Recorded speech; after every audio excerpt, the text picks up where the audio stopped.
You should feel honored, Rebecca said, swirling her champagne in the crystal glass our grandmother had left us. Not everyone gets to be maid of honor at the society wedding of the year.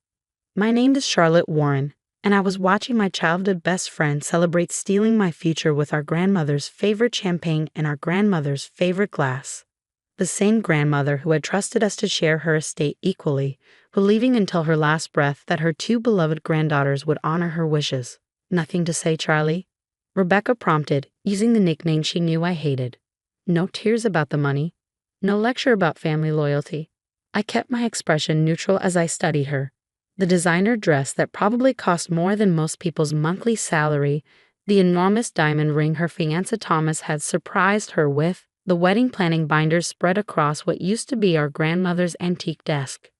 Congratulations, I said simply. The wedding sounds perfect. She frowned slightly, thrown off by my calm demeanor. That's it? No drama? No threats to tell Thomas where the money really came from. Would it change anything? No, she laughed, taking another sip of champagne. The money's spent, Charlie. The venues are booked. The deposits are paid. And in 6 weeks, I'm marrying into one of Boston's oldest families. Everything I've always dreamed of. What she meant was everything she'd stolen from both of us. Our grandmother's estate was supposed to be split equally, enough for each of us to start our own lives, pursue our dreams. Instead, Rebecca had spent the past year systematically draining every account she could access, using her power of attorney and her knowledge of banking to move money around until there was nothing left. Well, I said, picking up my purse, I'm sure it will be beautiful. Don't be like that, she called as I turned to leave. We had fun spending it, didn't we? All those shopping trips, the spa days. I let you enjoy some of it before it was gone. I paused at the door, thinking of all the times we'd played in this house as children, all the summers spent listening to our grandmother's stories, all the promises we'd made to each other. You're right, Rebecca. I did enjoy it. More than you know. As I walked out of our grandmother's house, Rebecca's house now, thanks to some creative manipulation of the will, I could hear her already on the phone, probably calling her wedding planner about some extravagant new detail she'd thought of. What she didn't know was that I'd discovered her deception 3 months ago, right after she'd started moving the larger sums. She thought she was being clever, using her banking background to hide the transfers, but she'd forgotten one crucial detail. I worked in digital forensics. The drive home was quiet. Through the car windows, I could see Boston's familiar skyline, the same view I'd grown up with. The same view our grandmother had loved right up until the end. My phone buzzed. A text from Maya, my colleague and one of the few people who knew what I'd been planning. Is it done? Phase 1 complete, I replied. She doesn't suspect a thing. Maya was one of 3 people who knew what I'd been quietly preparing since I first discovered Rebecca's betrayal. Like me, she'd seen through the perfect facade. The extravagant spending, the whirlwind romance with Thomas, the carefully constructed image of the society bride-to-be. As I pulled into my apartment complex, I passed Mrs. Chen from next door, who gave me a sympathetic smile. She'd been friends with our grandmother, had watched Rebecca and me grow up. She knew what was happening. I'd probably seen through Rebecca's act from the beginning. Such a shame, she'd said to me last week. Your grandmother would be heartbroken. But that was where Mrs. Chen was wrong. Our grandmother hadn't been naive, she'd been strategic. What Rebecca never understood was that the estate she thought she'd cleverly stolen was only part of the picture.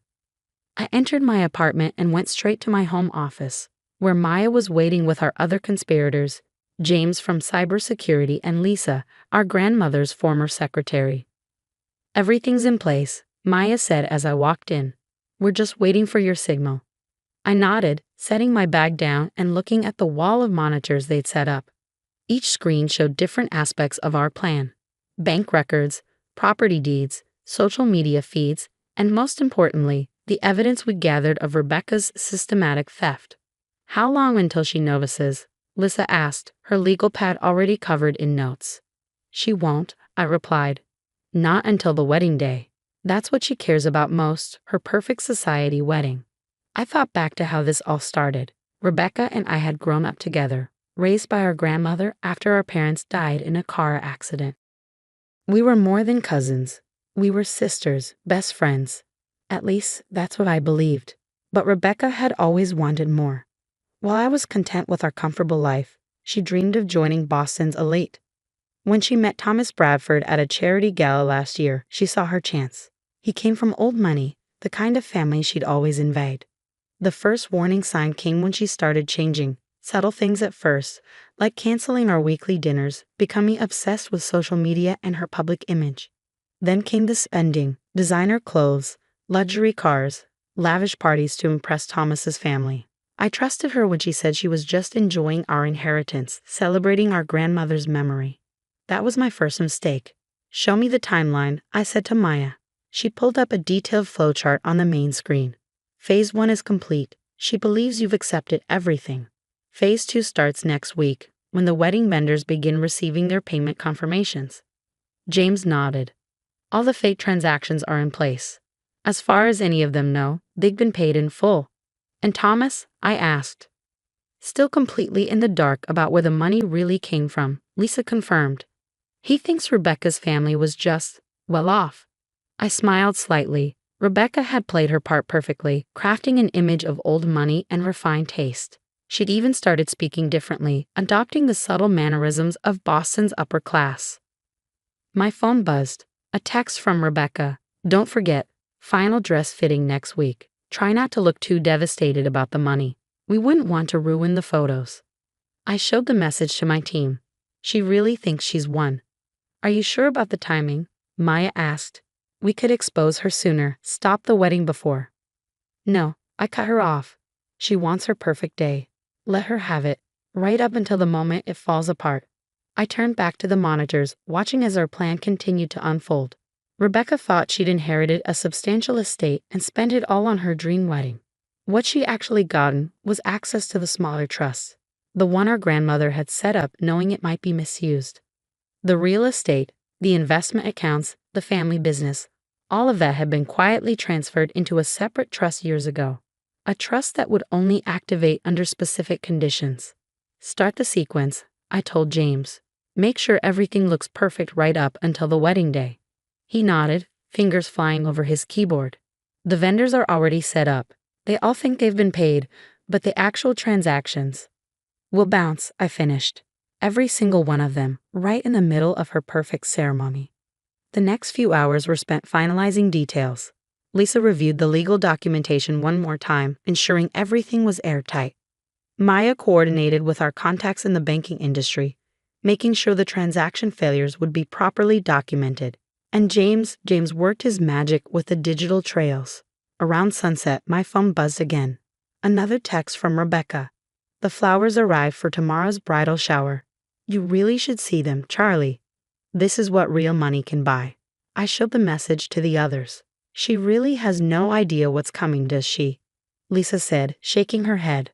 Rebecca always did confuse wealth with worth. I replied, tomorrow she starts learning the difference. The morning of Rebecca's wedding dawned bright and clear, perfect weather for what Boston's social pages were calling the event of the season. I stood in front of the mirror in the bridal suite of the Fairmont Copley Plaza, adjusting my maid of honor dress while Rebecca fussed with her custom Vera Wang gown. Everything has to be perfect, she said for the 100th time, scrutinizing her reflection. Thomas's family expects nothing less. I smiled, checking my phone discreetly. A message from Maya flashed across the screen. All systems ready. Vendor payments failing in sequence. Don't worry, I told Rebecca, tucking my phone away. Everything will be exactly as it should be. The bridal suite was a flurry of activity. Hairstylists, makeup artists, photographers, all carefully selected to create Rebecca's fantasy wedding. Each one had received confirmation of payment, not knowing that those confirmations were as hollow as the bride's promises. I still can't believe it's finally happening, Rebecca gushed, accepting a glass of champagne from one of her bridesmaids.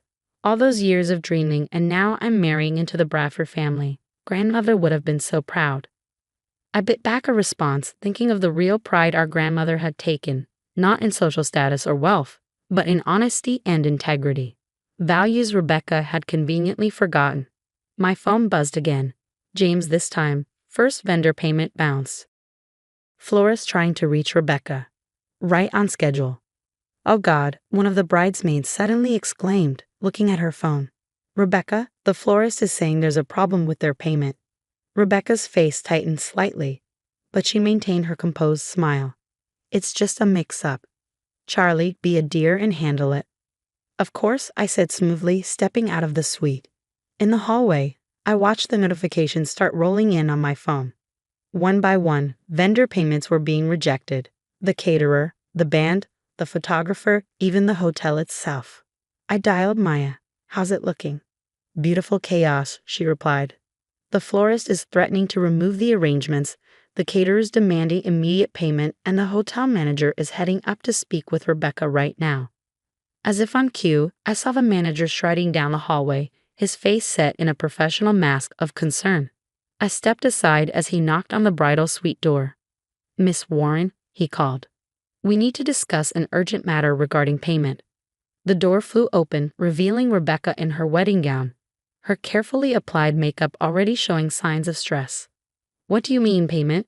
Everything was handled weeks ago. I'm afraid there seems to be a problem with all the vendor payments, the manager explained. The transactions have been rejected by your bank. Rebecca's face went pale. That's impossible. I have the confirmation emails. Yes, well, the manager cleared his throat. It appears those confirmations were premature. We'll need immediate payment to proceed with the wedding. I watched as Rebecca's perfect facade began to crack. She fumbled for her phone, probably trying to access the accounts she thought were still full of our grandmother's money. This is insane, she muttered, her fingers shaking as she typed.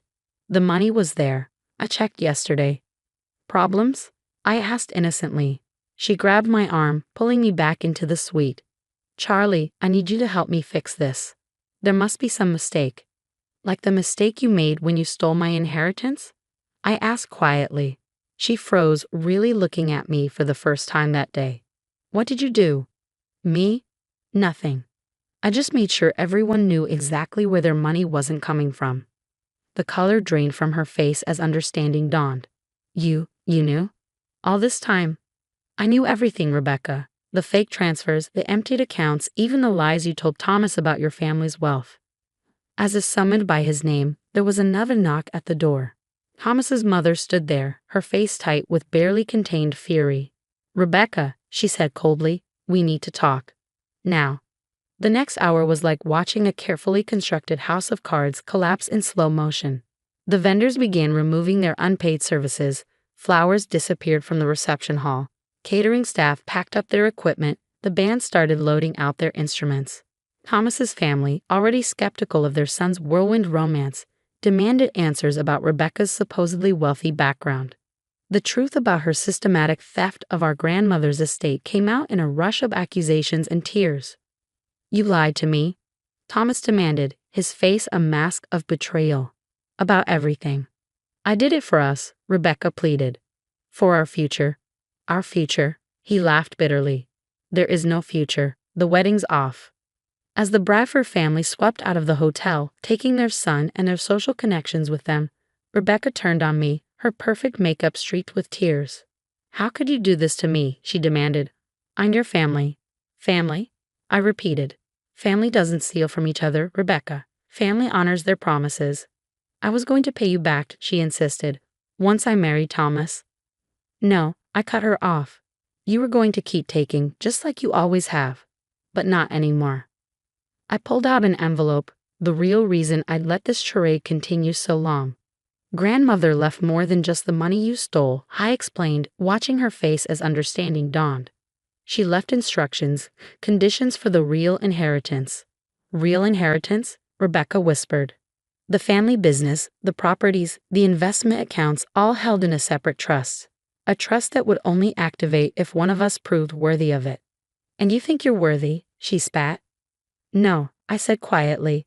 I think neither of us was until today. Grandmother knew one of us might be tempted to take advantage of the other. This was her test, to see who would choose integrity over greed.